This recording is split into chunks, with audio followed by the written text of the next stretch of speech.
and send to you greetings from Latvia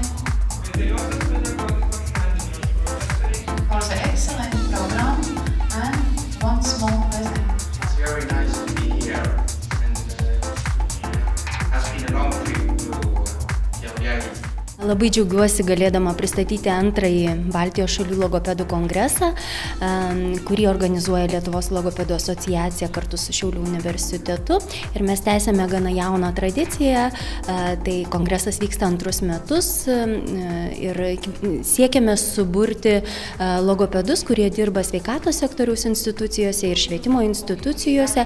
Ar atsitiktinai pasirinkote Šiaulių universitetą? Lėmė turbūt tai, kad Lietuvoje logopedus rengia vienintelis universitetas, tai yra Šiaulių universitetas, ir logopedijos studijų programa yra vykdoma socialinės gerovės ir negalios studijų fakultete. Taigi, turbūt mes turime didžiausią bazę ir ilgiausias tradicijas logopedų rengimo ir todėl renginys vyksta čia.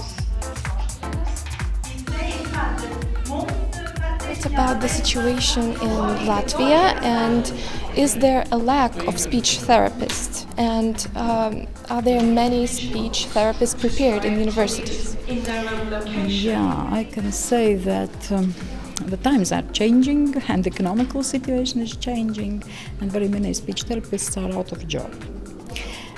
Now again something is getting back, and speech therapists are needed in kindergartens, in schools, and also in rehabilitation centers. From the first to fifth course, yeah, I have about 100 students, or a little bit more. Yeah, and every year about 20 of them are graduating in different levels.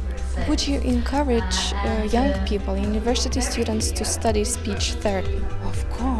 Of course, it's so wonderful when you can see the child who comes and he maybe is lisping or stuttering or something like this, and afterwards he's going self-confident and he can speak and he can write and he can read.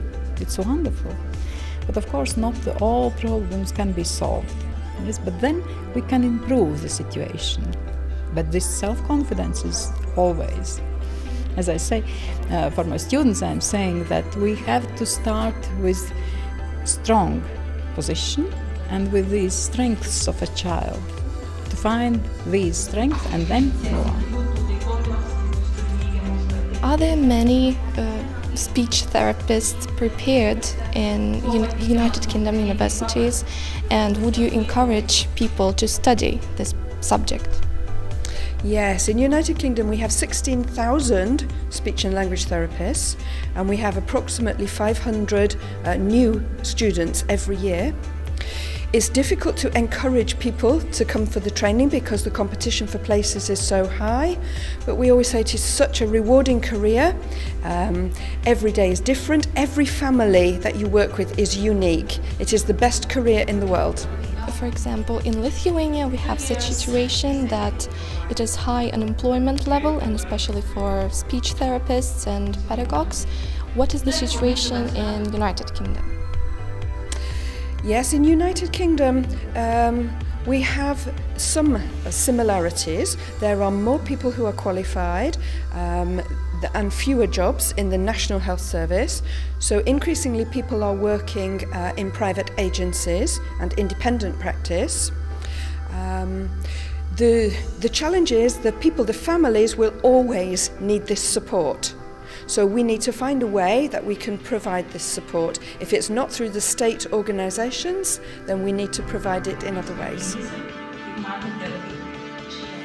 Savo pranešimu turbūt norėjau pasakyti du dalykus, kad kalba vystosi labai anksti, todėl kalbos raidų sutrikimus reikia pradėti šalinti taip pat anksti. Kaip jau kas klausė, tai suprato, kad kalbos intervencijos jau pradėtos mokykliniam amžiui yra jau gerokai pavėluotos, nes Lietuvoje iš tikrųjų dar kartais gaji tokia nuostata, kad jeigu vaikas nekalba, sako, laukit, kol bus 3 metai, laukit, kada bus 4 metai ir pradės kalbėti, o paskui atsitinka taip, kad stebuklo neįvyksta ir vaikas ateina į mokyklą dar nemokėdamas rišlios kalbos.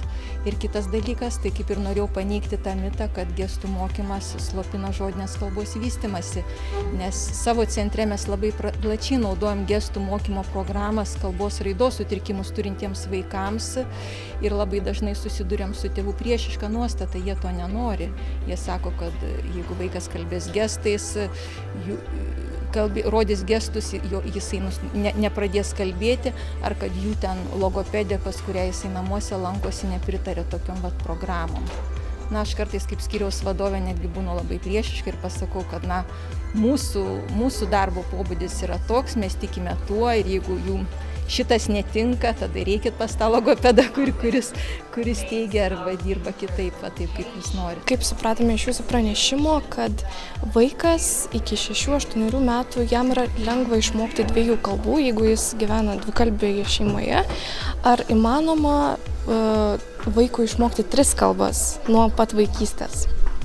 Turbūt įmanoma, iš tikrųjų ne tiek daug plačiai domėjausi tą temą, nes turbūt 3 kalbos pasitaiko rečiau, yra tėtis ir mama ir jie kalba 2 kalbom.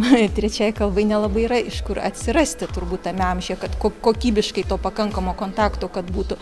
Bet kad 2 kalbos yra naudingos, yra taip, yra daug studijų atlikta, kad apie 2 kalbės smegenis vaikui tai yra pliusas. Nesklandumų ar sutrikimo priežastis tai yra ištarti. Na, mes dabar